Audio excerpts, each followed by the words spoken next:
জিকির হবে কার নামে বলেন তো? আল্লাহ বাদ দিয়ে কেউ যদি আলী বাবা, শাহ আলী বাবা, দয়াল বাবা, পাগলা বাবার নামে জিকির করে, ও শিরিক করছে না?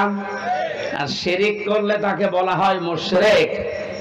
আর মুশরিকের জানাজা পড়া, দোয়া করা জায়েজ আছে? এখন তো ফতোয়া আপনারা দিতে পারবেন। এখানে জিলহজ মাস শুরু হওয়ার পরে নবীজি যে 2 নাম্বার কাজ বেশি করতেন সেটা জিকির, কিন্তু এটা হওয়া লাগবে কার নামে? আরো জোরে। জিকিরের শব্দ আমরা কোরআন হাদিসে পেয়েছি মাত্র 4টা। সুবহানাল্লাহ, আলহামদুলিল্লাহ, লা ইলাহা ইল্লাল্লাহু, আল্লাহু আকবার। জিকিরের শব্দ কয়টা বলেন তো? জিকিরের সিস্টেমও আছে 4টা। যেমন তেমন ভাবে যা তা করে আপনি করবেন, এটা ইবাদত হবে না। কারণ এই জিকির তো আর খেলা তোলা জিনিস না, এটা একটা ইবাদত। এটা কি? নামাজে দাঁড়িয়ে যেমন এদিক ওদিকে তাকালে নামাজ হয় না, কথা বললে নামাজ হয় না, হাসলে নামাজ হয় না, হয়? বলেন। নামাজের ভেতরে যদি মন এদিক ওদিকে চলে যায়, আমলে কাসির হয়, তাও নামাজ হয় না। তাহলে ওটা যদি ইবাদত হয়, জিকিরও কি? জিকির যদি ইবাদত মনে করে কেউ করে থাকেন, শব্দ হচ্ছে জিকিরের। আবার বলেন তো কয়টা? বলেন। সিস্টেম 4টা। 1 নম্বরের শব্দ হচ্ছে আযকুর রাব্বাকা ফি নাফসিকা তাদাররুআ ওয়া খিফাতা ওয়া দুনাল জাহরি মিনাল কওলি ইলা আখিরি আয়াত। সূরা আরাফের 205 নম্বর আয়াতের প্রথম অংশে আছে, হে নবী আপনার রবকে আপনি যখন ডাকবেন মনে মনে ডাকবেন। কিভাবে? দিনাজপুরবাসী এটা রেকর্ড হচ্ছে, কালকে সারা দুনিয়ায় ছড়াবে। সবাইকে উদ্দেশ্য করে বলছি, জিকির যেহেতু ইবাদত, আরে জিলহজ মাস আসলে নবী যেটা বাড়িয়ে দিতেন, সুতরাং পদ্ধতি নেওয়া লাগবে নবীর কাছ থেকে, কোনো বাবার কাছে না। 1 নম্বরে শব্দ কি?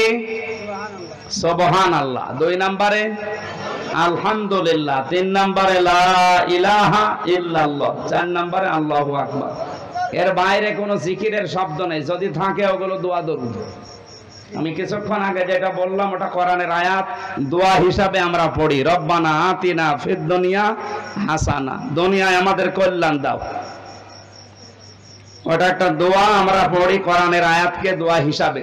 আর জিকির এটা ইবাদত, এটা নামাজের মতো, হজের মতো, যাকাতের মতো। এটা কি? ইবাদত। বলেন। শব্দ যে 4টা বললাম, এর বাইরে কোন শব্দ আছে? এমনকি ইয়া রাসূলুল্লাহ, ইয়া রাসূলুল্লাহ জিকির করা হারাম।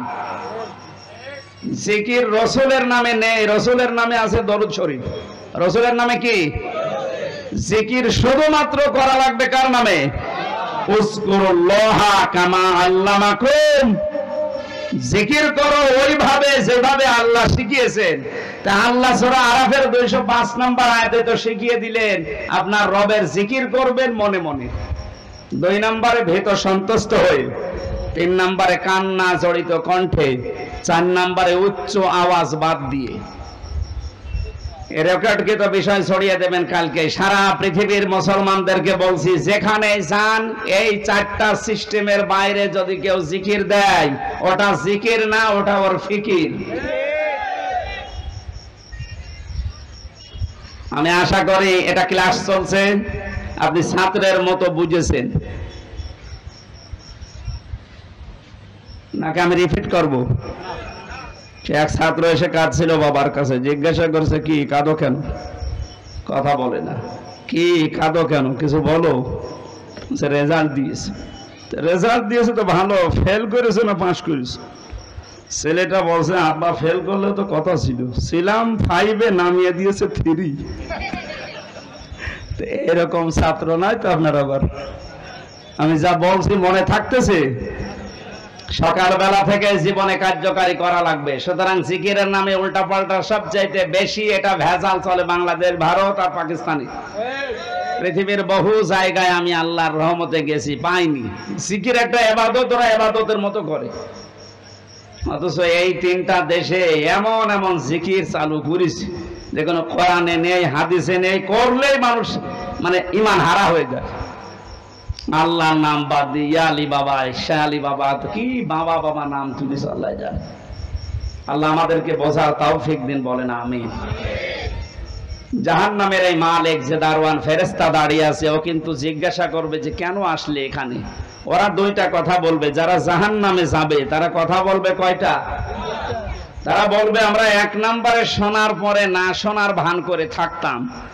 এই চরিত্রের মানুষ দেশে নেই? আছে মানে আমরাই তো। এ দেশে কোরআন হাদিসের কথা কম বলা হয়? অধিকাংশ মানুষ শোনার পরে না শোনার ভান করে থাকে। অমানা যুলামু মিম্মান ইফতারা আলাল্লাহিল কাযিবা ওয়া হুয়া ইদআ ইলাল ইসলাম। সূরা সাফের 7 নম্বর আয়াতের প্রথম অংশে আল্লাহ জানিয়েছেন, এ পৃথিবীতে আমি আল্লাহর ভাষায় সবচাইতে বড় জালেম হচ্ছে ওই লোকটা যাকে ইসলামের দিকে ডাকা হয়, আহ্বান করা হয়, অথচ এই লোকটা ঘাড় ঘুরিয়ে অন্য দিকে চলে যায়। আর এই চরিত্রের মানুষও আমাদের দেশে বেশি। জাহান্নামে লাজার বর্ণনা পড়েছিলাম কোরআনে কারিমের সূরা মারিজে। আল্লাহ পাক জানিয়েছেন, কাল্লা ইন্নাহা লাযা নাসাআতাল লিশাওয়া। জাহান্নামের লাজা একটা দরজার নাম। এখানে ওসি সাহেব আছে, চেয়ারম্যান আছে, জেনারেল শিক্ষিত মানুষ ওনারা যদি জিজ্ঞাসা করেন জাহান্নাম কয়টা, আমার মনে হয় এক বাক্যে বলবে 7টা। জিজ্ঞাসা করে দেখেন। অথচ কোরআনে কারিমে হাদিসে আমি তো কোরআনের উপরে অনার্স মাস্টার্স করেছি, আমি দেখেছি পড়া কোরআনে কোন জায়গায় জাহান্নাম 7টা এ কথা নেই। লাহা সাবাতু আবওয়াব, আল্লাহ বলেন জাহান্নামের দরজা 7টা। কয়টা? লিকুল্লি বাবিম মিনহুম জুজউম মাকসুম। পৃথিবীতে যে যেই ধরনের অপরাধ করবে, গুনাহ করবে, আল্লাহ তাকে ওই দরজা দিয়ে প্রবেশ করিয়ে শাস্তি দেবে। এখানে যে বর্ণনা চলছে, কোন দরজা? লাজা। বলেন বলেন। আগেরটা গেল সাঈর। দুইটা কারণে আল্লাহ সাঈর নামে ওই দরজা দিয়ে প্রবেশ করিয়ে শাস্তি দেবে। এক নম্বরে যারা শোনার পরে না শোনার ভান করে থাকতো, 2 নম্বরে যারা তাদের আকেল, তাদের কমন সেন্স, যাদের বিবেক কাজে লাগাতো না দুনিয়ায়, এই 2টা গুণ যাদের, তাদের সাঈরে আল্লাহ দেবে। আল্লাহ যায় দেওয়ার জন্য 2টা গুণ আমরা পেয়েছি। 1 নম্বরে তাদউ মান আদবারা ওয়া তাওয়াল্লা। জাহান্নামে লাজা এই দরজা তাদেরকে ডাকবে যারা সত্যকে সত্য জানার পরও ঘাড় ঘুরিয়ে চলে যেত। আর এটাও বাংলাদেশে বেশি। আমাদের জাতির পিতা হযরত ইব্রাহিম নবী আলাইহিস সালাম, তিনি আমার আল্লাহকে খোঁজ করার জন্য নিজের তরফ থেকে চেষ্টা করে করে খুঁজে নিয়েছিলেন। কখনো রাতের বেলা আকাশের তারকা, চাঁদ, দিনের বেলায় সূর্য, গাছ, এ সমস্ত জিনিসগুলো দেখে দেখে যেই অস্ত্রমিত হয়ে যেত, বলতো না যা ডুবে যায় সেগুলো আমার মালিক হতে পারে না। তিনি শেষে ঘোষণায় দিয়েছিলেন, হে আমার জাতির লোকেরা শুনে রাখো, ইন্নী ওয়াজ্জাহাতু ওয়াজহিয়া লিল্লাযী ফাতারাস সামাওয়াতি ওয়াল আরদা হানিফা।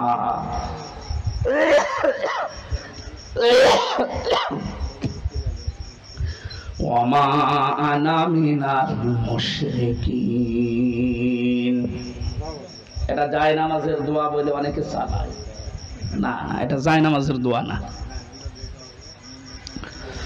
এখানে অনেকগুলো বিষয় শেখার আছে। যারা ইসলাম সম্পর্কে না জেনে এরকম উল্টাপাল্টা কাজ ইবাদত মনে করে করেন, এগুলো বেদাত হবে। এটা কি জায়নামাজে দাঁড়ানোর দোয়া? এটা কোরআনে কারিমের সূরা আনআম ৭৯ নম্বর একটা আয়াত। এই আয়াতটার ভেতরে 3টা বিষয় আল্লাহ মানুষকে জানাতে চেয়েছেন। মানুষ যখন মেন্টালিটি ঠিক করবে, নামাজে দাঁড়ানোর প্রস্তুতি নেবে, তখন যেন আল্লাহু আকবার বলার পরে এই দোয়াটা আগে পড়ে, এরপরে নামাজ শুরু করবে। আল্লাহকে বলা লাগে যে ইন্নী ওয়াজ্জাহাতু, আমার চেহারা আমি ঘুরিয়ে দিলাম। চেহারা মানে শুধু এটা না। এই যে আমরা জানি যে মুসলমান, তামাম দুনিয়ার সব মুসলমান একটা শরীরের মতো। একটা শরীরের মতো কোন জায়গায় যদি আঘাত লাগে শরীরের, মাথা যেমন টের পায়, তাম দুনিয়ার মুসলমানের কোন জায়গায় যদি আঘাত লাগে বাংলাদেশ থেকে অন্তত আপনি এটা টের পাবেন। আমি কয়েকদিন আগে একটা ঘটনা শুনছিলাম, চিত্রনায়ক ছিল মিঠুন, নাম শোনেননি? এই লোকটা পরবর্তীতে সিনেমা জগৎ ছেড়ে দিয়ে চলচ্চিত্র বাদ দিয়ে চলে আসে ইসলামের লাইনে। ওনার ব্যক্তিগত একটা কাহিনী শুনলাম, একজন মারা গেছে, ওনার কাছে খবর দেওয়ার পরে বলছে একটা লোক বিপদে পড়েছে, পড়ে যাও, মারা গেছে। উনি ইন্না লিল্লাহ পড়লেন না, একটু আফসোস করবেন, করেন না। কি হয়েছে ভাই আপনার? একজন মারা গেল, বিপদে পড়লো, আপনি ইন্না লিল্লাহ পড়ে বা অন্য কোনো কিছু বলে? বলছে না, আমার মনের ভেতরে তো ওই রকম কিছু আসতেছে না। কারণ আল মুসলিম আখুল মুসলিম, মুসলমান মুসলমানের ভাই।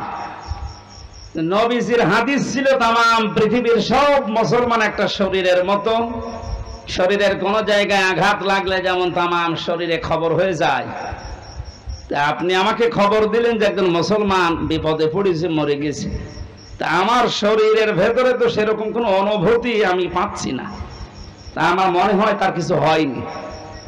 পরবর্তীতে খোঁজ নিয়ে দেখা গেল হ্যাঁ সত্যিই ও বিপদে থেকে বেঁচে গেছে।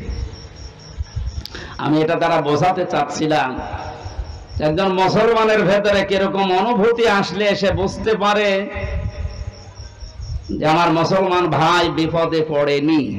তাম দুনিয়ার মুসলমানেরা যদি আজ নবীজির হাদিস অনুযায়ী একটা শরীরের মতো আমরা হতে পারতাম, আমার মনে হয় ফিলিস্তিনে যে অবস্থা চলছে আরো অনেক আগে স্বাধীন হয়ে যেত।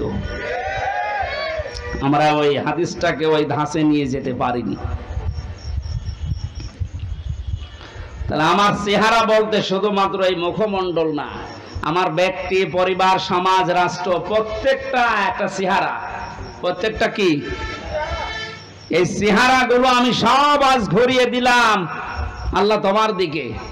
তুমি আসমান আর জমিন বানিয়েছ আমি খেলা করার জন্য, লোক দেখানোর জন্য না, হানিফা একনিষ্ঠ ভাবে আমি ঘুরিয়েছি।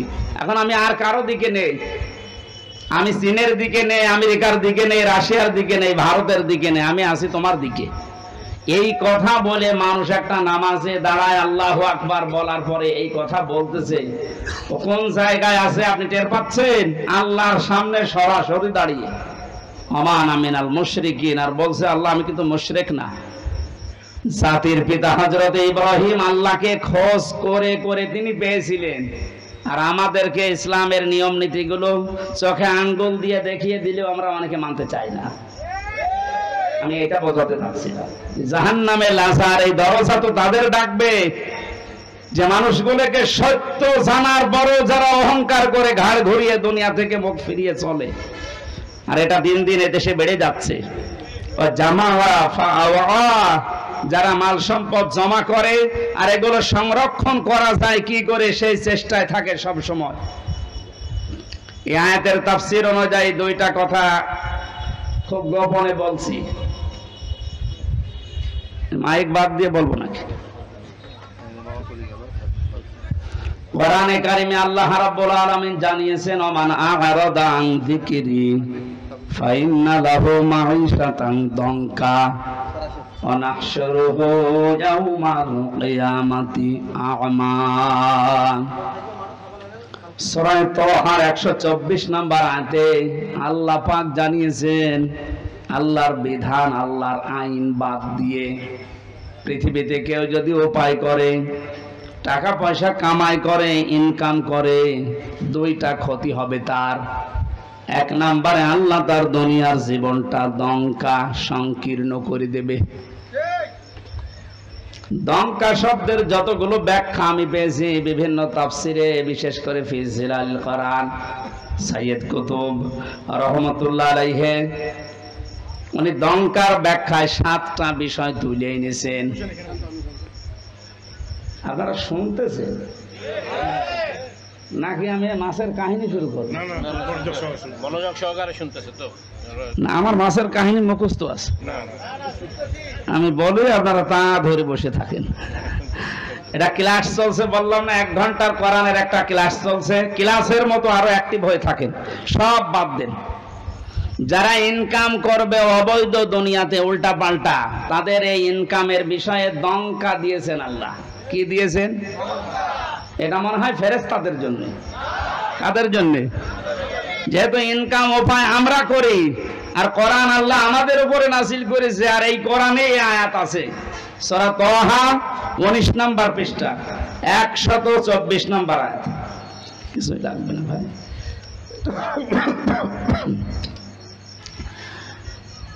যেহেতু সব শ্রেণীর মানুষ এখানে আমরা আছি, এই জন্য আয়াতটা আমরা তুলে নিয়ে আসলাম এই জামারা ফাওয়ার ব্যাখ্যায়। যারা অবৈধ ইনকাম করছেন, আপনি মনে করছেন আমরা এই মাত্র 5000 মানুষ শুনছি, না, এটা এখন তামাম দুনিয়ায় ছড়াচ্ছে। সবাইকে উদ্দেশ্য করে বলছে, যারা অবৈধ ইনকাম এখনো থামাননি, থামেন।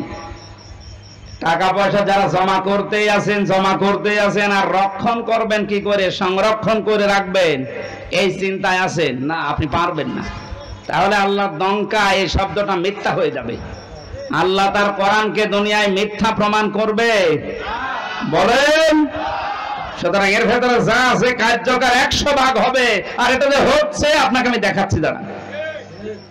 দঙ্কার কয়টা ব্যাখ্যা বললাম? বলেন। 1 নম্বরে দুনিয়ার চর্ম চোখে আপনি দেখতে পাবেন আয় উন্নতি ভালোই হচ্ছে। বিভিন্ন লাইন দিয়ে অর্থ সম্পদ, টাকা পয়সা, বাড়ি গাড়ি, ব্যাংক ব্যালেন্স হয়ে যাচ্ছে। টাকা আসবে হয়তো আপনার 10 লাইন দিয়ে। আল্লাহ বলেন, আমার আইন, আমার বিধান, আমার জিকির বাদ দিয়ে যদি ওগুলো উপায় হয়, তোমার ওই টাকা ব্যয় হবে 15 লাইন দিয়ে। ওগুলো আসবে হয়তো 10 লাইন দিয়ে, বাজারের টাকা, ব্রিজের টাকা, কালভার্টের টাকা, কত জায়গায় আপনি সব সেট করে রেখেছেন, শুধু নিজে কিছু করেন না, ফেরেশতা সেট করা আছে। মাসে মাসে ওখান থেকে আপনার অ্যাকাউন্টে টাকা আসতেই আছে। আসবে 10 লাইন দিয়ে, যাবে 15 লাইন দিয়ে। 2 নম্বরের ব্যাখ্যা, যারা অবৈধ ইনকাম করে, তাদের এই অবৈধ জিনিস আল্লাহ দুনিয়াতে তাদের ভোগ করতে দেয় না। এটা যে দেয় না, তার প্রমাণ বাংলাদেশে নেই, নাম ধরা লাগবে।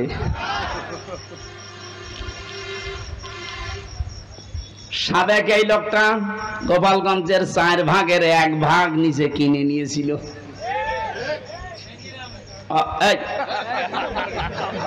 অথচ ওনার যা বেতন, উনি যদি মরণ পর্যন্ত বেতন পায়, তাও তো এই জমি কেনা সম্ভব না। একটা জেলার 4 ভাগের 1 ভাগ যদি একজনের হয়, তা আমরা কি ঘাস কাটছি? বলেন, এই লোকটার এখন কি আছে? সব হাইকোর্টের মাধ্যমে সরকার নিয়েছে। বাইরে যা ছিল সেগুলো তো বাজেয়াপ্ত। আমার মনে হয় এখন যদি অবস্থায় থাকে, কয়েকদিন পরে দুদক ডেকেছে, শেষ আবার ভিক্ষা করা না লাগে। দঙ্কায় আল্লাহর যে কথা ছিল যে দুনিয়ায় অবৈধ ইনকাম যারা করে, ওদের ওই সম্পদ আল্লাহ দুনিয়ায় ভোগ করতে দেয় না, এটা কি আমেরিকায় যে ব্যাখ্যা করা লাগবে? এ দেশে ব্যাখ্যা শুনে বোঝা যাচ্ছে না? দুনিয়ায় যারা 3 নম্বরের ব্যাখ্যা, যারা পৃথিবীর ময়দান থেকে এভাবে উপায় করে, ওদেরকে আল্লাহ অপমৃত্যু দেয়। মানুষগুলোর তো ঈমান নসিব হয় না, এমন মৃত্যু হয় দুনিয়া আটকে ওঠে। আমার ঝিনাইদার একজন কয়েকদিন আগে গেছে, 200 কোটি টাকার মামলা। আপনি মনে করেন কি যে 200 কোটি টাকা আপনার এই মুরব্বীরে যদি এখন থেকে বসিয়ে দেন, মরণ পর্যন্ত শুধু গুনতে থাকবে, সে করতে পারবে না। 200 কোটি, এটা মানুষের কয় টাকা লাগে এ দুনিয়া চলতে, বলেন? মামলা হওয়ার পরে কি হয়েছে দেখেছেন? লাশের টুকরো খুঁজে পাওয়া যাচ্ছে না।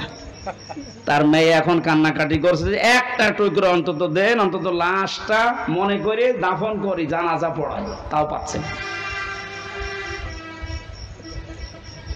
কয়েকদিন আগে ভারতের কলকাতার একটা খেজুর গাছে নাকি 2টো বিচি ঝুলেছিল। অনেকে বলছে এইটা এই লোকের বিচি। আমি দেখলাম ফেসবুকে যে বিচি মানুষের অত বড় হওয়ার কথা না, ছাগলের বিচি হবে। হয়তো ছাগল জবাই করে বিচি ওরম ঝুলিয়ে দিয়েছে। কোন জায়গায় আল্লাহ নামিয়েছে আপনি তাকান। আপনি এখনো অবৈধ ইনকাম বন্ধ করেন না, উল্টা পাল্টা মামলা দিয়ে মানুষকে আপনি কালার করে দিন। এজন্য এইগুলো করেন না। যারা মানুষের নামে মিথ্যা মামলা দেন, মানুষকে হয়রানি করেন, এর মাধ্যমে, জুলুমের মাধ্যমে অবৈধ টাকা ইনকাম করেন। টাকা আপনি ভোগ করে যেতে পারবেন না। যদি করতে পারেন তাহলে এই আয়াত মিথ্যা হয়ে যাবে, কোরআন শরীফ জীবনও মিথ্যা হবে না। 2 নাম্বার, আপনার অপমৃত্যু হবে। আপনি ঈমান নিয়ে যেতে পারবেন না, বেঈমান হয়ে মরবেন। এগুলো আল্লাহ একটা একটা করে দেখাচ্ছে। এইরকম চোখে আঙ্গুল দিয়ে দেখিয়েও যদি আমাদের পরিবর্তন না আসে, তারপর কবে হুঁশ আসবে আমাদের? আমার দাদা মারা গেছে আমি জেলখানায় থাকতে, উনি মাঝে মাঝে বলতো যে গন্ডার এর চামড়া এত মোটা, এটা কাঁতো কুতু দিলে নাকি 3 দিন পরে টের পায় যে কাঁতো কুতু লেগেছে। এক লোক শ্বশুর বাড়ি যাচ্ছিল, রাস্তার পর এক গন্ডার কাঁতো কুতু দিয়েছে। কি গো, আমারে কাঁতো কুতু দিলে আমি হাসি, আর এ হাসে না কেন? 3 দিন শ্বশুর বাড়ি থাকার পরে আসার সময় দেখছে গন্ডার হাসতেছে। বলছে, বন্ধু তোমার 3 দিন আগে কাঁতো কুতু দিয়েছি আমি, তখন তো তুমি হাসলে না, আজকে হাসতেছ। গন্ডার ওর নিজের ভাষায় বলছে, ভাই 3 দিন আগে যখন আপনি দিলেন, 3 দিন সময় লেগেছে চামড়া ভেদ করে আমার শরীরে কাঁতো কুতু লাগতে। গন্ডারের কাঁতো কুতু লাগে কয়দিন পর, আমাদের সাথে সাথে। আমি আজ 12-13 বছর কাঁতো কুতু দিচ্ছি, তারপরেও তো আমার জাতি হুঁশ হয় না। সে বিশ্ববিদ্যালয়ে 10 সালে ভর্তি হওয়ার পরে আমি মনে হয় 11-12 সাল থেকে এই ওয়াজের মাহফিলে, 12 সাল থেকে 24 সাল, এই 12 বছর, কত 3 বছর না ছিলাম ভেতরে, 9 বছর তো কাঁতো কুতু দিয়েছি বিভিন্ন কায়দায়। কই জাতির তো কোনো পরিবর্তন নেই। অবৈধ ইনকাম কি কমেছে? এমনকি আমারে ধরার পর আমার বাবার কাছ থেকে টাকা নিয়েছে। কই অবৈধ ইনকাম তো কমছে না। আর আমার মনে হয় এই আয়াতের উপর আমাদের এখনো 100% বিশ্বাস হয়নি, ভাষা বিশ্বাস আছে। এই জন্য লাজায় যাওয়ার যে কারণগুলো বললাম, এগুলো যেন আমাদের ভেতরে থাকলে আমরা এখনই থেমে যাই। সাইরে যাওয়ার যে কারণগুলো বলছি, এগুলো থাকলে যেন আমরা থেমে যাই। আল্লাহ আমাদের আমল করার তৌফিক দাও, আমিন। আরো জোরে বলেন। আমার ভাইরা, জিলহজ মাস যেহেতু শুরু হয়ে গেছে, নবীজি যেভাবে জিকির করতেন, আজ যারা জাতিকে জিকিরের নাম নিয়ে মুশরিক বানাচ্ছেন, শিরিকের দিকে ধাবিত করছেন, তারাও থামেন। জিলহজ মাসের 3 নাম্বার আমল, নবীজি এ মাস আসলেই ঘোষণা দিতেন, যাদের সামর্থ্য আছে তারা যেন অবশ্যই কোরবানি করে। কি করে? বলেন বলেন। এ শব্দটা সে জন্মের পর থেকে শুনছি, কোরবানি কি, এটা এর ইতিহাস কি, কোথা থেকে এসেছে, এটা শুরু হয়েছে কোন দিন থেকে? অধিকাংশ মানুষ আমরা ইব্রাহিম আলাইহিস সালামের জীবন থেকে মনে করে কোরবানি পেয়েছি। হযরতে ইব্রাহিম আলাইহিস সালাম তার সন্তানকে জবাই করছে, কোরবানি দিচ্ছে ইসমাইলকে, এটা থেকে আমরা জানি না। কোরবানি শুরু হয়েছে এসে দুনিয়া শুরুর পর থেকে। ওইটাই আল্লাহ তেলাওয়াত করে করে আমাদেরকে শুনিয়েছেন নবীর মাধ্যমে। আল্লাহ পাক বলেন, সূরা মায়েদা 27 নম্বর আয়াতটা আমরা পড়েছি। এখান থেকে আমরা কয়েকটা, কমপক্ষে 12টা শিক্ষা বের করব আজকে। আপনারা থাকবেন তো কিছু সময়? ঠিক আছে। যেটা একটা নতুন বিষয়, বোঝার জন্য একটু মন মানসিকতা এদিকে দিয়ে রাখবেন। জন্মের পর থেকে যারা কোরবানি শোনেন, শুধু ইব্রাহিম ইসমাইল নবী না, জন্মের পরে না, এই পৃথিবী তৈরি হওয়ার পর থেকে কোরবানির সিস্টেম চলে আসতেছে। হয়তো এক এক নবীর সময় এক এক রকম সিস্টেম ছিল। হযরত আদম আলাইহিস সালামের 2 সন্তানের ব্যাপারে আল্লাহ বলেন, হে নবী, আপনি আপনার উম্মতদের সামনে এই আয়াত তেলাওয়াত করে শোনান। দিনাজপুরবাসী, আল্লাহর নবী মুহাম্মদুর রাসূলুল্লাহ যদি এখন বেঁচে থাকতেন, এই দিনাজপুরের 5 বাড়িয়ে রাস্তার পাশ দিয়ে যদি এখন হেঁটে যেতেন, এই ময়দানে যদি এতগুলো উম্মত দেখতেন, এখানে বসে বসে উনি এই আয়াত তেলাওয়াত করে শোনাতেন। কারণ সামনে এখন এই বিষয়গুলো আমাদের আছে, কোরবানি। কোরআনে কারীম থেকে আবার বলছি, জবান খুলে বলেন, শয়তান যেন আশপাশে থাকলেও দূরে চলে যায়। আউযু বিল্লাহি মিনাশ শাইতানির রাজিম। বিসমিল্লাহির রহমানির রহিম।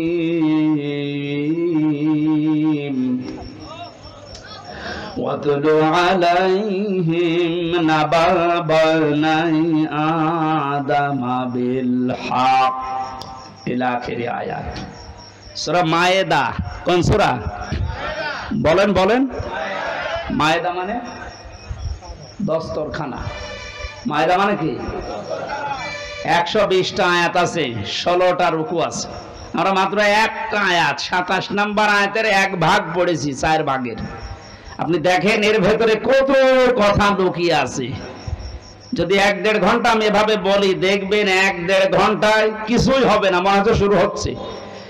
একটা আয়াতের 4 ভাগের 1 ভাগে যদি এত কথা আল্লাহ লুকিয়ে রাখে, পুরা কোরআনে কত আয়াত আছে, কত কথা আছে, এইটা কিয়ামত পর্যন্ত হায়াত পেলে আপনি শেষ করতে পারবেন না। আর তার কাছে মানুষ আসতে চায় না। নামকরণ যেহেতু বললাম, এই জন্য একটু কথা 2-1 মিনিট বলছি। মায়েদা মানে দস্তরখানা। তামাম পৃথিবী আল্লাহ আমাদের জন্য দস্তরখানা হিসাবে বানিয়ে দিয়েছেন। নবীজি আয়াতের ব্যাখ্যা করতে গিয়ে আমি ফি জিলালিল কোরআনে পেয়েছি, বিশ্বনবী মুহাম্মদুর রাসূলুল্লাহ সাল্লাল্লাহু আলাইহি ওয়াসাল্লাম বলেন, কেউ যদি দস্তরখানা বিছিয়ে খাবার খায়, পড়ে যাওয়া খাবারগুলো যদি কেউ খেতে পারে দস্তরখানায়, তাহলে তার জান্নাতের হুরের মহরানা আদায় হয়ে যায়। এই কথা বসে সুবহানাল্লাহ বলছেন তো। দস্তরখানায় পড়ে যাওয়া খাবার উঠিয়ে খেলে জান্নাতের হুরের দেড়মোহর আদায় হয়। আপনি এখনো মরেননি, জান্নাত পাবেন কিনা গ্যারান্টিও নেই। অথচ 1500 বছর আগে নবীজি এই কথা আমাদেরকে শুনিয়েছেন যে দস্তরখানায় পড়ে যাওয়া খাবার উঠিয়ে খেলে জান্নাতের হুরের দেনমোহর আদায় হয়। তাহলে আমলটা যদি আজকে থেকে শুরু করি, বিশ্বাস অন্তত করতে পারবো যে আমি আর যাই হোক জান্নাত পাবো। না তো নবীজি কথা বলতেন না। দ্বিতীয় নম্বরে, আমাদের শরীরের ভেতরে 360টা হাড় আছে, জোড়া দেওয়া আছে, জয়েন্ট দেওয়া আছে। আল্লাহর নবী বলেন, সাহাবীরা তোমরা প্রতিদিন 360টা এই জোড়া আছে এই জোড়া রগের হাড়ের সাদগা আদায় করবা। সাহাবীরা বলেন, হুজুর আমরা এত গরিব মানুষ, প্রতিদিন সাদগা করব, টাকা পাবো কোথায়? নবীজি বলেন, 2টা কাজ করবা দুনিয়ায়, তাহলে 360টা হাড়ের সাদগা আদায় হয়ে যাবে। 1 নম্বরে, মসজিদে যদি কোনো ময়লা আবর্জনা থুথু লালা এরকম কিছু পড়ে থাকে, কারো উপরে না তাকিয়ে নিজের দায়িত্ব মনে করে ওটা ফেলে দিবা। অথচ এই দায়িত্ব এখন শুধু ইমামের, মুয়াজ্জিনের আর খাদেমের। হাদিসকে শুধু ইমাম, মুয়াজ্জিন, খাদেমরা মানবে আর আমরা আল্লাহর ওলি হয়ে গেছি। আজকে থেকে এই যে হাড়গুলোর জয়েন্ট, আপনি কি মনে করছেন এমনি এমনি জয়েন্ট গুলো আল্লাহ দিয়েছে? এভাবে যদি সোজা থাকতো দুনিয়ায় কিছুই ধরতে পারতেন না। এত সুন্দর করে আমার আল্লাহ একটা জিনিস ধরার জন্য 360টা জোড়া দিয়ে দিয়েছেন। এগুলো তো সাদগা আদায় করা লাগবে। আজকে থেকে কোন মসজিদে যদি ময়লা পড়ে থাকে, নিজের দায়িত্ব মনে করে আপনি তুলে ফেলে দেবেন। সুবহানাল্লাহ বলার যে কায়দা, আমার মনে হয় কিয়ামতের আগে আমল হবে না। 2 নম্বরে, রাস্তায় চলতে গিয়ে কোন কষ্টদায়ক বস্তু যদি আপনি দেখতে পান, নিজের ইমানি দায়িত্ব মনে করে এটা তুলে উঠিয়ে ফেলে দেবেন। বাংলাদেশের মানুষের চরিত্র স্বভাব আলাদা। রাস্তার ময়লা মাটি এগুলো তুলে আরো ফেলে দেওয়ার কথা, আর আমরা বাড়ি ঘরের সব পরিষ্কার করা ময়লা রাস্তায় এনে ফেলে রাখি থাক। নবীজি বলেন, যারা রাস্তার কষ্টদায়ক বস্তু তুলে ফেলে দেয়, এদের ইমানের যে 77টা অঙ্গ আছে তার ভেতরে সর্বনিম্ন স্তর এইটা, যে তার ইমান আছে, বোঝা যাবে রাস্তার কষ্টদায়ক বস্তু তুলে ফেলে দিয়েছে। আর আমরা আরো যদি রাস্তায় কষ্ট দেওয়ার জন্য ময়লা মাটি এনে ফেলে রাখি, তা আমাদের ইমান আছে আমরা কোন চিহ্ন দিয়ে বোঝাবো? এখন যদি বলেন আমার দাড়ি আছে, আরে ভাই রবীন্দ্রনাথ ঠাকুরেরও দাড়ি ছিল, আমার জুব্বা আছে, আবু সাহেলের জুব্বা ছিল না? আপনি মনে মনে করেন আমি ইমানদার, আমি মসজিদের দিনাজপুরের সভাপতি, আর আবু জেহেল ছিল কাবা ঘরের সভাপতি। ইমান বোঝাতে হলে এই ৭৭টা বিষয় আপনাকে জানা লাগবে। প্রথম হচ্ছে লা ইলাহা ইল্লাল্লাহর ঘোষণা দেওয়া, সর্বনিম্ন হচ্ছে রাস্তার কষ্টদায়ক বস্তু তুলে ফেলে দেওয়া। নবীজি বলেন যদিও তুলে ফেলে দিতে পারে তাহলে বুঝবে সে যেন তার ভেতরে ঈমান আছে। পৃথিবীর মানুষেরা ৭৫০ কোটি মানুষ এখন মুসলমানদের নবীর এই হাদিসের দিকে তাকান। রাস্তার কষ্টদায়ক বস্তু তুলে ফেলে দেওয়া যে মুসলমানের ঈমানের সর্বনিম্ন স্তর চিহ্ন। সেই মুসলমানদেরকে মানুষকে কষ্ট দেবে, এটা আপনারা মানেন কি করে? কিছু হলে আমাদের উপরে দোষ চাপিয়ে দেন। আমাদের ঈমানের তো সর্বনিম্ন স্তর এটা, যে রাস্তায় কোনো কষ্টদায়ক জিনিস থাকতে পারবে না। আর আমাদেরকে দুনিয়ায় কষ্টদায়ক যত দুনিয়ায় সব কিছুর মূলে আপনারা আমাদেরকে রেখেছেন, কিছু হলেই আমাদের দোষ। সুতরাং বুঝতে হবে যারা মানুষকে কষ্ট দেওয়ার জন্য কাজ করে এরা নবীর উম্মত, মুসলমান না, এরা অন্য কিছু। সূরা মায়েদার যে নামকরণ শুনলেন, এখান থেকে আপনি কি পেলেন বলেন তো? আজকে থেকে আমলটা শুরু করা দরকার। দুনিয়া আল্লাহ মায়েদা দস্তরখানা হিসাবে আমাদের সামনে উপস্থাপন করে দিয়েছেন। দস্তরখানার যেমন বিভিন্ন জায়গায় খাবারগুলো আমার আল্লাহ আমরা সেট করে রাখি, তামাম দুনিয়া মনে হচ্ছে আমাদের জন্য খাবারের একটা প্লেট। কি কথা বলে না কেন? বাংলাদেশের দিকে তাকান, এক এক এলাকাকে আল্লাহ এক একটা প্লেটে যেমন ৪-৫ রকমের খাবার দেয়, এই বাংলাদেশটাতেও আমার আল্লাহ এক একটা অঞ্চলকে খাবারের প্লেট ওইভাবে সাজিয়েছে। দিনাজপুরে যেভাবে লিচু হয়, আমাদের কুষ্টিয়াতে, মেহেরপুরে, চুয়াডাঙ্গায় আপনি পাবেন না। আমাদের এলাকায় যেটা হয় ওইটা এখানে পাওয়া যাবে না, তামাক। ছাগলেও খায় না, অথচ দিনাজপুরের লোকেরা খায়। কথা বলছে না কেন? এই যে রংপুরে আকিস গ্রুপের, এরপরে লালমনিরহাটে আকিস গ্রুপের যে বিশাল ভান্ডার, এগুলো তৈরি হচ্ছে আপনাদের এলাকায়, তাহলে আপনারা না খেয়ে তো অন্তত ছাড়েন না।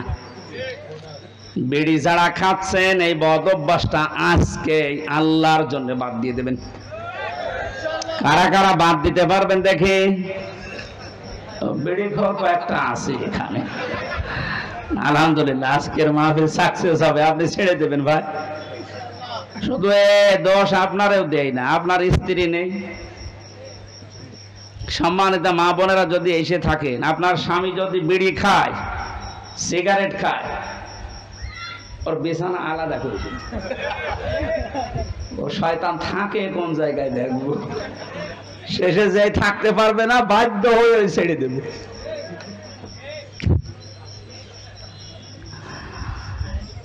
এবার আল্লাহ পাক আমাদেরকে যেটা শুনিয়েছেন কান খাড়া করে শোনেন। ওয়াতলু আলাইহিম নাবা আবনাই আদম বিল হক।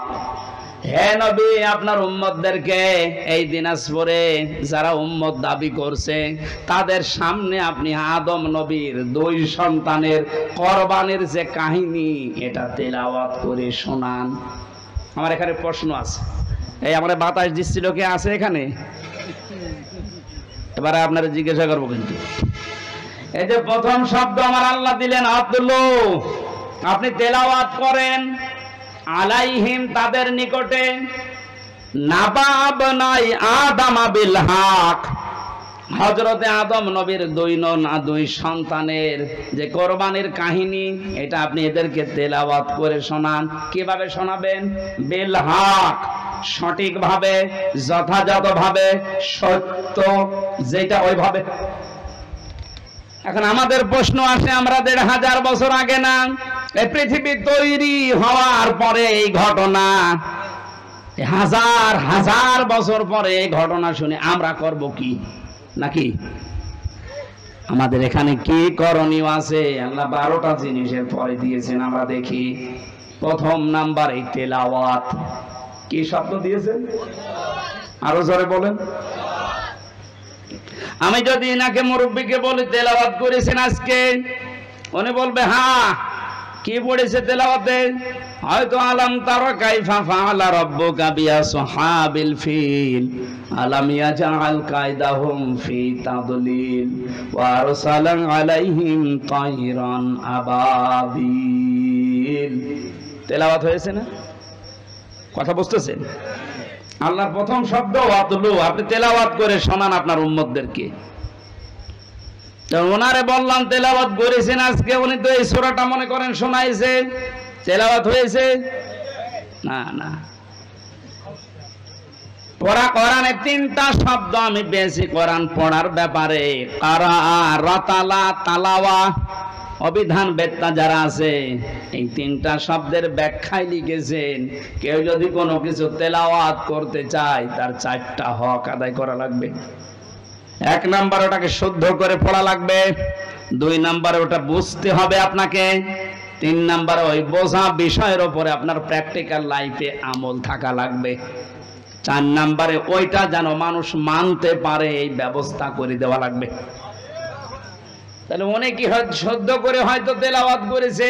দ্বিতীয় নম্বরটা এই কথা বলে না কেন নেই। তিন নাম্বারটা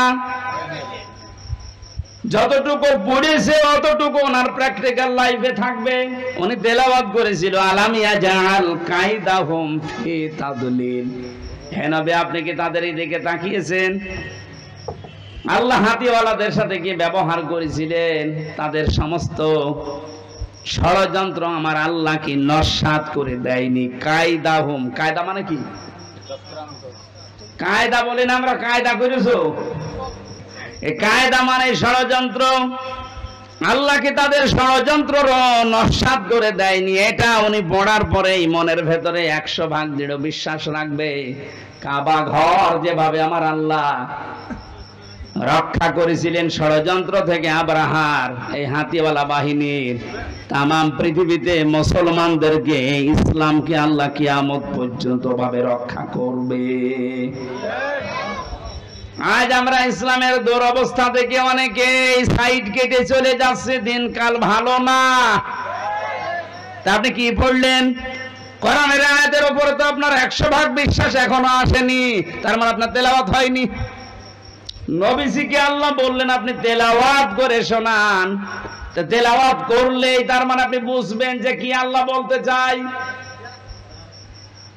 হযরত আদম আলাইহিস সালামের যে শরীয়ত আমরা শুনেছি, ওই সময় সন্তান হতো জোড়া জোড়া করে, আগের পক্ষের আর পরের পক্ষের একটা একটা করে তিনি বিবাহ দিতেন।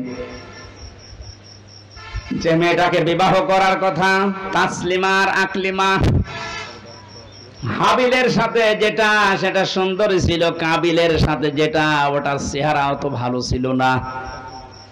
সেই পৃথিবীর শুরু থেকে মেয়েদের চেহারার উপরে মানুষের একটা চাহিদা আল্লাহ তৈরি করে দিয়েছে। এটা আমি বানালাম নাকি? সূরা আলে ইমরানের 14 নম্বর আয়াতে আল্লাহ দলিল দিয়েছেন, যুজ্জিনা লিন-নাসি হুব্বুশ শাহাওয়াতি মিনান নিসা। আমি ভালোবাসা, আকর্ষণ, মহব্বত এরকম কিছু তৈরি করে দিয়েছি, শোভনীয় বানিয়ে দিয়েছি তোমাদের কাছে 9টা জিনিসকে। তারা 1 নম্বরে তোমাদের স্ত্রী, মেয়ে লোক। তাহলে মেয়ে লোকের চেহারার সাথে পুরুষের আকর্ষণ এ সৃষ্টি করেছেন কে? আর জোরে। আমাদের আদি পিতা হযরতে আদমকে আল্লাহ যখন বানিয়েছিলেন, জান্নাতের ভেতরে তার সব নিয়ামত ওকে ছিল, কিন্তু মনের ভেতরে তার শান্তি কাঙ্ক্ষিত মানের পাচ্ছিলেন না। আমার আল্লাহ মনের ভাব বোঝার কারণে তন্দ্রা দিয়ে তার বাম পাথরের হাড় খুলে একটা নারীকে আল্লাহ বানিয়েছিলেন, হযরতে হাওয়া আলাইহিস সালাম। এটা ইবনে কাসিরে আছে।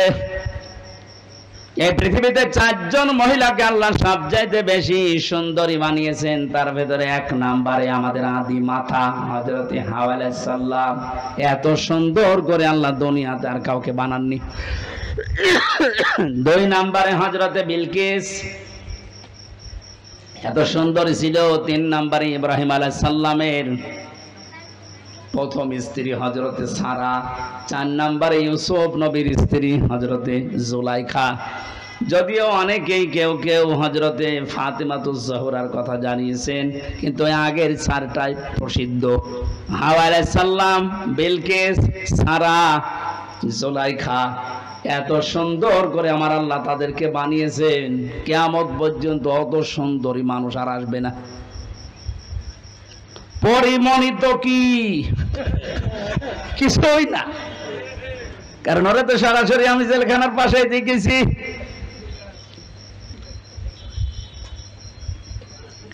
হযরতে হাওয়াকে এত সুন্দর করে আল্লাহ বানিয়েছেন। আদম নবী তন্দ্রা অবস্থায় ছিলেন, ঘুম থেকে উঠেই দেখলেন বাম পাশে কি গো, তিনি ধরতে যাচ্ছিলেন আর তাকিয়েছেন। আল্লাহ পাক আদেশ দিলেন তাকানো যাবে না, ধরাও যাবে না। হযরতে আদম নবী আলাইহিস সালাম বলে, আল্লাহ তাকানো যাবে, ধরা যাবে, কি করলে আপনি সেই কায়দা বলেন। আল্লাহ রাব্বুল আলামিন বলেন, আল্লাহ পাক বলেন তাকানো যাবে, ধরাও যাবে, একটা কাজ করা লাগবে, বিয়ে করা লাগবে। তাহলে এই জায়গা থেকে প্রমাণ হয় কি, বিয়ের আগে যে প্রেম প্রীতি গুলো আছে এগুলো জায়েজ। অনেকে প্রেমিকার মাথায় হাত দিয়ে বলে, আল্লাহর কসম আমি তোরে ভুলে যাব না, অথচ পুরাটাই হারাম। বিয়ের আগে আর মাথায় হাত দেওয়া জায়েজ আছে? কথা বলে না কেন? না, এলাকায় প্রেম প্রীতি বন্ধ হয়ে গেছে। প্রেম প্রীতির বন্ধন নামে সিনেমা তৈরি হচ্ছে। আদম নবী আলাইহিস সালামকে আল্লাহ বললেন বিয়ে করতে হবে, উনি বলছে আমি রাজি। এই দেশের যুবক যারা আছে, আমার মনে হয় ওরা যদি পৃথিবীর কোন ফরজের খবর না রাখে, বিয়ে করা ফরজ এটা জানে না। সন্তান যাদের আছে প্রাপ্তবয়স্ক, রিজিকের দিকে আপনি না তাকিয়ে তার বিয়ে দিয়ে দেবেন। বিয়ে করলে যে সমস্ত উপকার গুলো আছে আপনি এগুলো টের পাবেন না। আপনি মনে করছেন না, আজকে একটা ফেসবুকে একটা স্ট্যাটাস দিয়েছে এক মহিলা, বলছে আমি প্রতিষ্ঠিত হব, দরকার হয় বুড়ি হব, তারপরে বিয়ে করব। আল্লাহ যৌবনকে ভোগ করার জন্য যে সময়টুকু দিয়েছেন, এই সময় পার হয়ে গেলে আপনার দিকে তো কেউ তাকাবে না। এই জন্য মেয়েদের শুকরিয়া আদায় করা দরকার পুরুষের এই যৌন চাহিদাকে। এটা আছে বলে আপনি আজ এত দামি। কথা বলেন, পুরুষের এই চাহিদাকে যারা মর্যাদা দাম দিতে চায় না, সেই পরিবারগুলোতে আমরা দেখতে পাই এরা পরকীয়া প্রেমে লিপ্ত হয়। আপনি মুরব্বী মানুষের শুধু বুঝবেন না, পরকীয়া প্রেমে এলাকায় নেই। যারা পরকীয়া প্রেমে লিপ্ত আছেন এখনো পর্যন্ত 3টা ক্ষতি হবে দুনিয়া। 1 নম্বরে চেহারার উজ্জ্বলতা নষ্ট হয়ে যাবে, 2 নম্বরে আপনার রিজিকের বরকত আল্লাহ কমিয়ে দেবে, 3 নম্বরে মরণের সময় আপনি ঈমান পাবেন না, বেঈমান হয়ে মরবেন। নাউজুবিল্লাহ বলে শেষ করে দিচ্ছেন, আর কিছু করবেন না।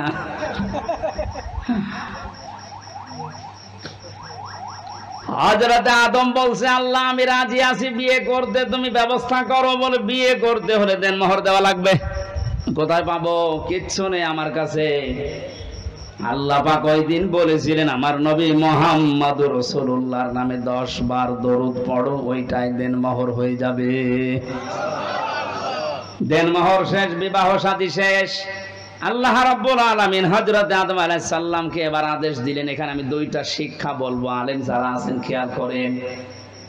অকুলনা ইয়া আদম উসকুন আনতা ওয়া যাওজুকাল জান্নাতা ওয়া কুলা মিনহা রাগাদান হাইসু শি'তুমা, ইলা আখির আয়াত সূরা বাকারা। আল্লাহ পাক বলেন আদম বিয়ে হয়ে গেছে, বউ নিয়ে বাড়ি চলে যাও। জান্নাত আমাদের বাবার বাড়ি। জান্নাত কথা বলেন না কেন? হযরত আদম আলাইহিস সালাম আমাদের বাবা, আদি পিতা, আমাদের পিতার বাড়ি আমাদের বাবার বাড়ি।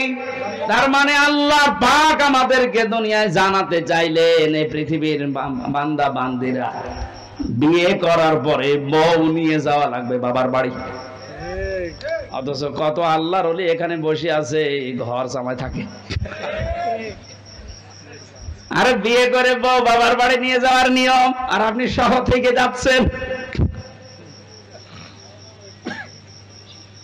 ঘর জামাই আছেন কারা? হাত তোলেন তো দেখি। একজন নেই। দিনাজপুরে এখনো ভালো আছে। আয়াতের দ্বিতীয় নম্বর কথা ছিল, খেয়াল করেন, কোরআনের প্রতিটা শব্দ শিক্ষামূলক।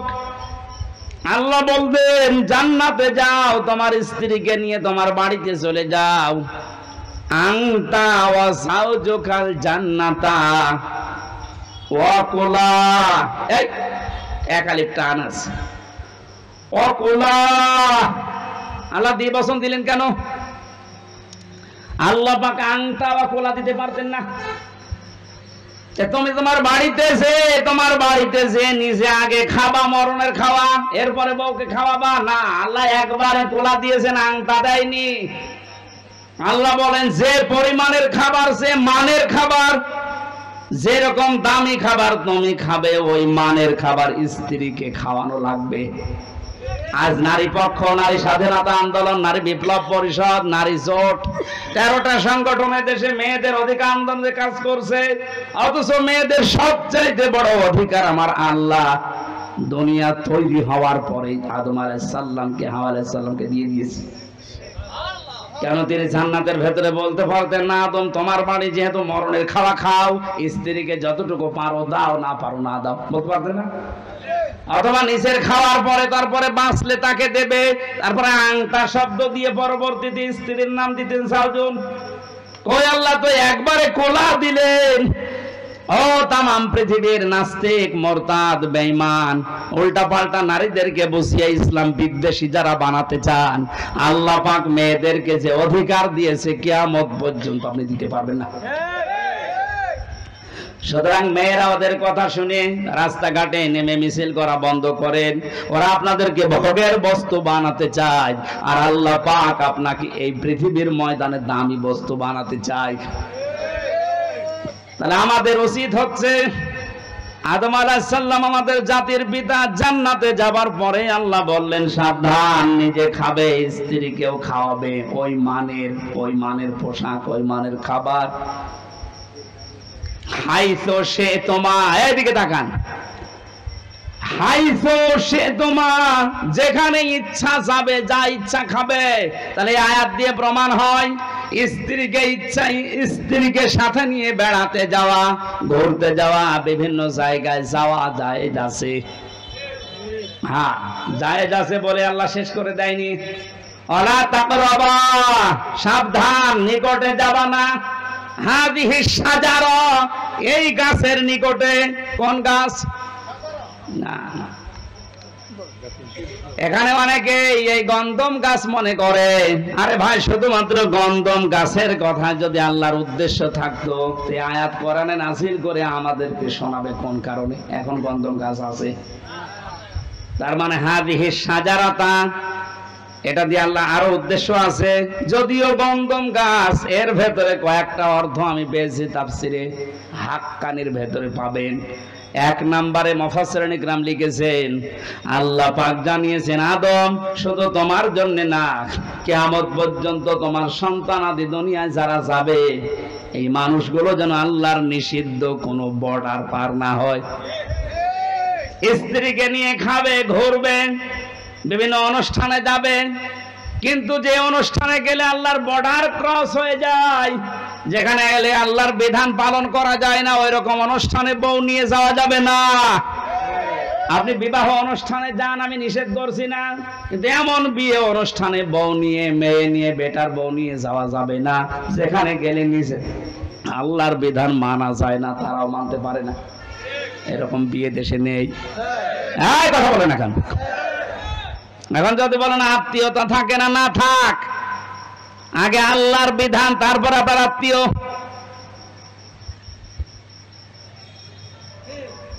বিশ্ব নবীকে আল্লাহ জানাতে বলেছেন, নবী আপনি জানান, লা তাআতা লিমাখলুকিন ইল্লা বিমাসিয়াতিল খালিক। এই পৃথিবীর ময়দানে আল্লাহ এবং রাসূলের অবাধ্য হয়ে যায় এমন কোন কাজ দুনিয়ায় কারো জন্য করা যাবে না। এটা যদি বিয়ায় না থাকে না থাক, কারণ যে বিয়ায় জাহান্নামে নিয়ে যাওয়ার কারণ হয়ে দাঁড়াবে ওইরকম বিয়ায় থাকার চাইতে না থাকা ভালো। তাহলে আজ থেকে যে কয়টা শিক্ষা পেয়েছেন, প্রথম শিক্ষা কি? বিয়ে করে বউ বাবার বাড়ি নিয়ে যাওয়া লাগবে।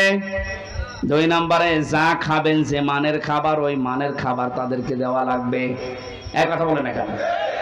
যেই মানের ঘরে থাকেন ওই রকম মানের ঘর তাদের ব্যবস্থা করা লাগবে। যেই মানের কাপড় আপনি পরেন ওই মানের কাপড়ের ব্যবস্থা তাদের করা লাগবে। এরপরে তাকে নিয়ে মাঝে মাঝে ঘুরতে যাওয়া, আনন্দ করা। কিন্তু এমন জায়গায় ঘোরা যাবে না, এমন অনুষ্ঠানে যাওয়া যাবে না যেখানে গেলে আল্লাহর বিধান মানা যায় না।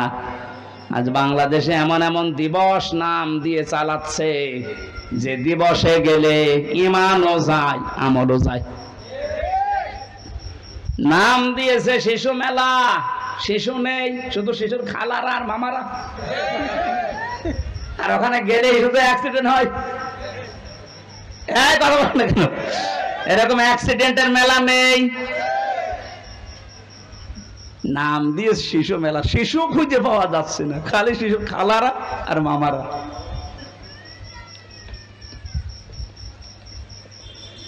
আমার ভাইরা, এই জন্য এমন কোন অনুষ্ঠানে, এমন কোন জায়গায় বউ নিয়ে আপনি যেতে পারেন না যেখানে গেলে আল্লাহর বর্ডার ক্রস হয়ে যায়, নিষিদ্ধ জায়গা হয়ে যায়।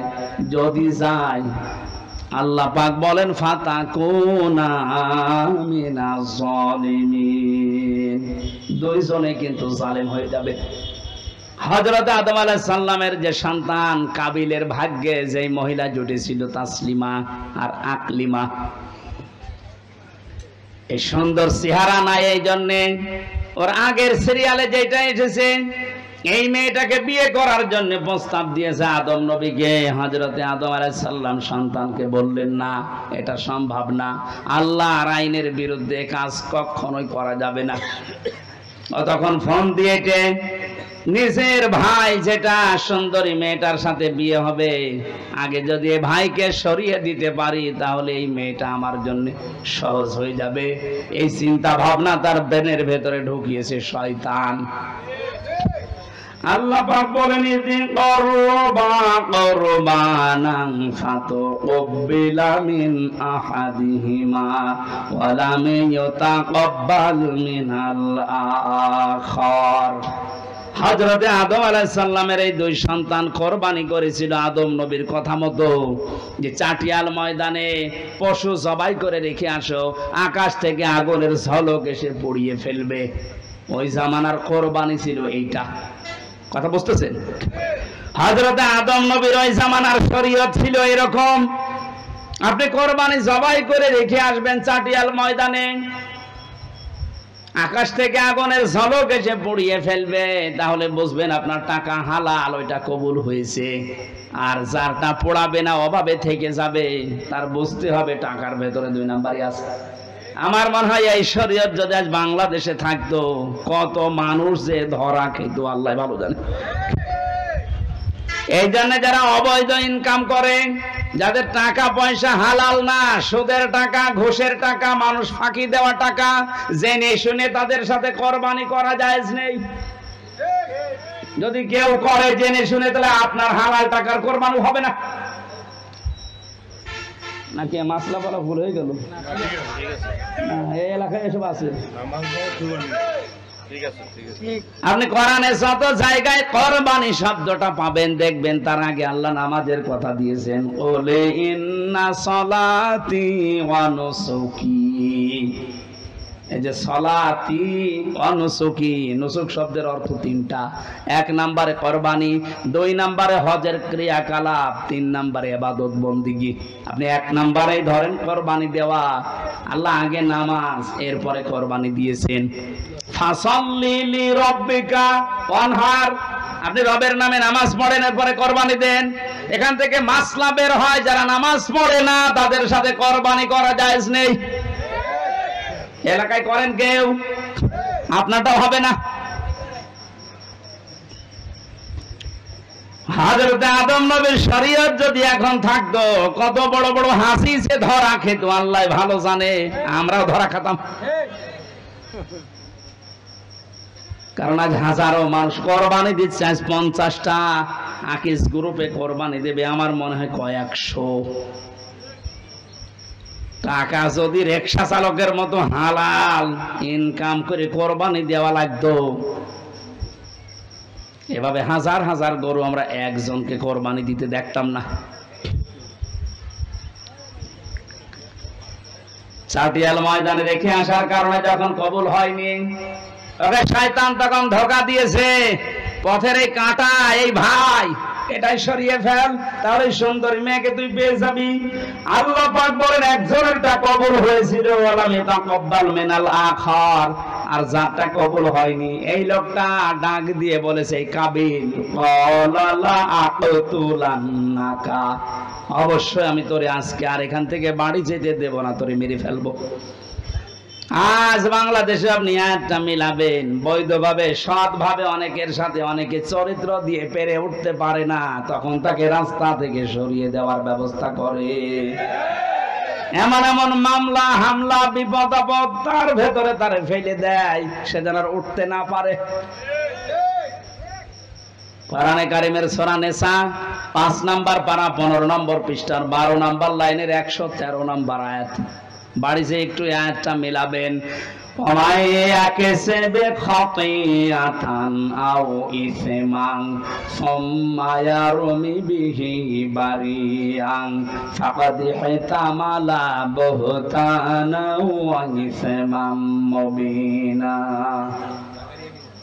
শেষ করে দেবো, মেলা রাত হয়ে গেল, আমি তো এখনো খাবারই খাইনি, খাবার খাওয়া লাগবে না?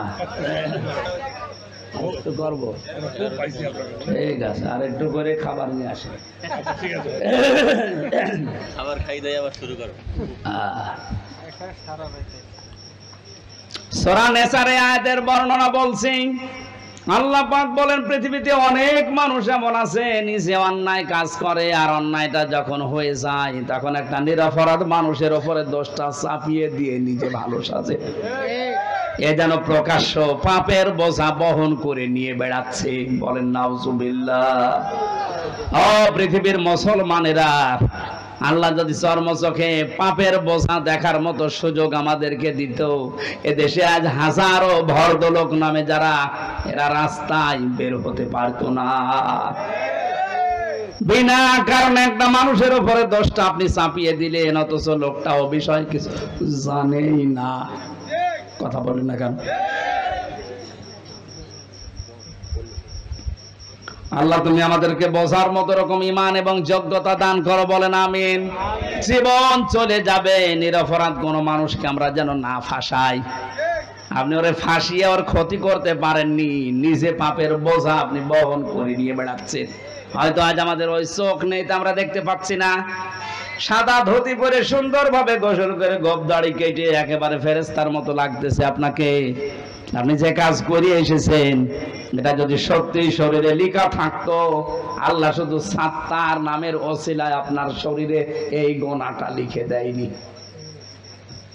উনি যদি সাত্তার নাম না নিত, তাহলে আমরা যে যে অপরাধ করি ওইটা আমাদের শরীরের বিভিন্ন জায়গায় লেখা থাকতো, রাস্তায় বের হওয়া যেত। দিনাজপুর বাসী যখন ওটা কবুল হয়নি, তখন হাত বাড়িয়েছে, আমি তোকে মেরে ফেলবো। যাকে মেরে ফেলার জন্য হুমকি দিয়েছে হযরতে আদম নবীর সন্তান হাবিল, এ কিন্তু আর হাত উত্তোলন করেনি মেরে ফেলার জন্য। তিনি একটা কথা শুনিয়েছিলেন ভাইকে। আজ আমরা যারা একামতে দিনের সাথে আছে, এদেশে ইসলাম কায়েম হোক, এই নেশা এই পেশা নিয়ে ঘুরি, তাদের ওই একই কথা। এত অত্যাচার, এত জুলুম, এত নির্যাতন সহ্য করার পরও আমরা পাল্টা আক্রমণ করি না। আমরা আদম নবীর সন্তান হাবিলের মধ্যে এই কথাই বলি, ক্বালা ইন্নামা ইয়াতাকাব্বালুল্লাহু মিনাল মুত্তাকিন। হে ভাই কাবিল, তোমারটা কবুল হয়নি, এজন্য তুমি আমাকে মেরে ফেলতে চাও। আমি তোমাকে মারার জন্য হাত বাড়াবো না, তোমাকে মেরেও ফেলতে চাইবো না। ভালো করে শুনে রাখো, আল্লাহ পাক কিন্তু মুত্তাকি যারা তাদের কুরবানি দুনিয়ায় কবুল করে থাকেন। এই আয়াত দিয়ে প্রমাণ হয় সামনে কুরবানি কবুল হবে শুধু বাংলাদেশে তাদের যে মানুষগুলো দুনিয়ায় মুত্তাকি। মুত্তাকি কি? আল্লাহকে ভয় করে, এ কথা আমরা সবাই জানি। মুত্তাকি না, পৃথিবীতে মুত্তাকি হওয়ার জন্য সবচাইতে সুন্দর যে সংজ্ঞাটা আমার ব্রেনে এসেছে, আমি দেখতে পেয়েছি, পৃথিবীতে যেখানে যার যেই দায়িত্ব, ওই দায়িত্বটা সঠিকভাবে পালন করার নাম হচ্ছে মুত্তাকি। এটা আজ বাংলাদেশের মানুষ যদি বুঝে ফেলতো, এদেশের কুরবানি সবারটা কবুল হয়ে যেত। যে যেখানে আসি ওই জায়গায় আমার দায়িত্ব কি আমি পালন করব, দুনিয়ায় একদিকে চলে গেল আমি পালন করব। এখানে আমি যখন বসি, এই চেয়ারটা আমার জন্য একটা আমানত। এটা কি কি হবে কি হবে না ওদিকে ভাবার সময় কোরআনপন্থী লোকদের থাকে না, কারণ আমি মুত্তাকি, আমার এই দায়িত্ব, এই আমানত আমি পালন করবই। আজ 48,000-এর উপরে পীর এই দেশে, লক্ষ লক্ষ আলেমেরা, আজকে যদি এই দায়িত্বটা সত্যি পালন করতে পারতাম, আমার মনে হয় এই দেশে অবৈধ কাজ করার পরে মানুষের একটু অনুশোচনা হলেও আসতো। শুধু জুলুম করার কারণে যারা দায়িত্বে আছে ওরাই আল্লাহর দরবারে দাঁড়াবে মনে করছেন। এই দেশের হাজার হাজার আলেম, হাজার হাজার মসজিদের ইমাম, খতিব, বক্তা, এরা আল্লাহর দরবারে আসামির কাঠ ঘোড়ায় দাঁড়ানো লাগবে। ধোঁকা দিয়ে বোকা বানিয়ে আপনি জাতিকে পাগল করতে পারেন, আল্লাহ পাগল হবে? দিনাজপুরবাসী এবার একটা 9টা ব্যাখ্যা এই মুত্তাকির আছে। আমরা একটা একটা করে বলি নাকি? না, আপনাদের মনে হয় এরকম আগ্রহ আর নেই। আগ্রহ আছে যে বারবার ডিস্টার্ব করছে, কিছু বলছেন না। এই যে বারবার 2 বার দিল, বলে টাকা তোলেন, টাকা তোলেন। টাকা আমি তুলতে পারি? টাকা তোলার জন্য তো কিছু হাওয়া দেওয়া লাগে, দেশে হাওয়া পাবো কোথায়? ব্যাগ দিতে বলছে। এই মাহফিল এইভাবে হয় না। আপনারা কি করেছেন? আমরা তুললেন 9:45-এ। এ পর্যন্ত আপনারা যদি কালেকশনে ঠিক করতে না পারেন, আমি তো বললাম যে এগুলো পারি না। হ্যাঁ, যারা নিয়ে যাচ্ছে, যারা দেওয়ার জন্য নিয়ে এসেছিলেন ওগুলো আর বাড়ি নিয়েছে না, বিপদে পড়বেন, দিয়ে যান। আপনারা অন্তত 1 টাকা হলেও যেন এই অনুষ্ঠানে থাকে। এই যারা যাচ্ছে একটু দেন তো, 2-4 মিনিটের ভেতরে আমরা যাবো। এখন অনেক কথা বাকি, শেষ করে দেবো। এই শোনেন, আমি জেলখানায় থাকাকালীন যে 2টা বই লিখেছিলাম, ও বই আছে আপনাদের কাছে? যে দাম্পত্য জীবনে মানুষের যে কলহ, ঝগড়া, ফ্যাসাদ, এগুলো মেটাতে হয় কি কিভাবে, আমি ওখান থেকে টুকে টুকে রেখেছিলাম। কারণ ওখানে আলেমদের কাছে ছিলাম, 76 জন আলেম ছিলাম এক জায়গায়। মাওলানা মামুনুল হক সহ বড় বড় আলেমরা ছিল। আমি বাইরে এসে 2টা বই এভাবে লিখেছি, দাম্পত্য জীবনের কলহ এবং তার সমাধান। প্রায় 19টা দেওয়া আছে। এখানে আছে, এই যে গাড়িতে আছে। কয়টা? 50টার মতো মনে হয় নারীদেরটা, ওটা নিয়ে যাবেন। আর পুরুষেরটা কয়েকটা আছে। ওটা যে উপহার দেবেন মেয়েকে, বউকে, ফুফুকে, মাকে, মেয়েদের আগে দেবেন। পুরুষের জন্য একটা আছে। আমি তো আজকে এসেছি ট্রেনে, এই জন্য আনতে পারি না। কয়েকটা আছে, নিয়ে যান, কাজে লাগবে। পরকীয়া প্রেম থেকে মুক্ত হবে আমাদের পরিবারগুলো ইনশাআল্লাহ। যারা গেছে কি কই, মানুষ তো দেখি না, ব্যাগ ঘুরতেছে খালি। টাকা পয়সা যারা নিয়ে এসেছেন একটু বের করেন, বের করে যারা দিচ্ছে ওনাদের সাথে মিলে দিয়ে দেন, দেন একটু তাড়াতাড়ি। সুবহানাল্লাহ, আলহামদুলিল্লাহ, লা ইলাহা ইল্লাল্লাহ।